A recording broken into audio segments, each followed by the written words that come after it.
Wayne Bontrager here with Twin Media.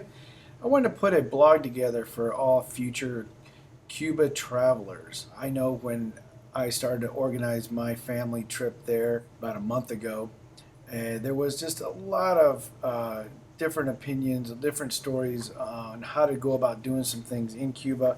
Hopefully I will give you a few tips that will make your trip a little easier to organize and a little easier once you arrive and know what to expect there in 2017, because things have changed substantially certainly for American tourists over the last 6 months or so.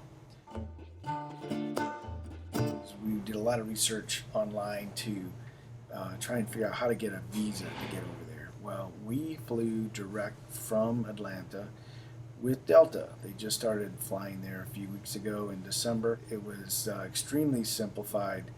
They had a visa waiting for us at the gate when we boarded the plane. All you do is fill out information about each traveler. They warned us to not make any mistakes because they do charge you $50 per person for that visa. On the internet, to send it off and get it done and shipped back to you, then you don't even know if you're going to get it in time. It was probably a minimum of $50 and sometimes over $100 to get it shipped in and shipped out. It was just a big confusion on the internet. But Delta's made it simple, and I'm sure other airlines are doing the same thing in the States. One thing we had to do is I made that mistake when I started to write my birth date. I started to write 2016, just made the top part of the 2, crossed it out, wrote a 1, and she said, that's another $50. I had to pay an additional $50 to get a second visa because I made that bad mistake. So just forewarning everybody when they're filling that form out to not make any mistakes.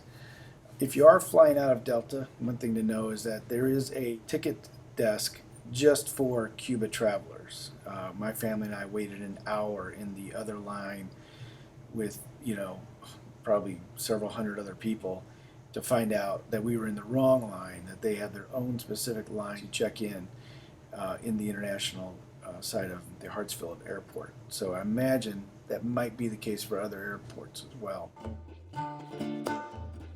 So this is just a little disclaimer because the travels to Cuba right now are logistics of it is just changing so fast that that I don't know how outdated my information will get. So I want to urge anybody that does go to Cuba with this information in their hand, and they do feel they had a different experience or they're something else to add to these, to please down below each video, please make some comments of what you discovered in your opinion of some of the tips I've given for you guys. So anyways, hope you have a great trip and great travels to Cuba.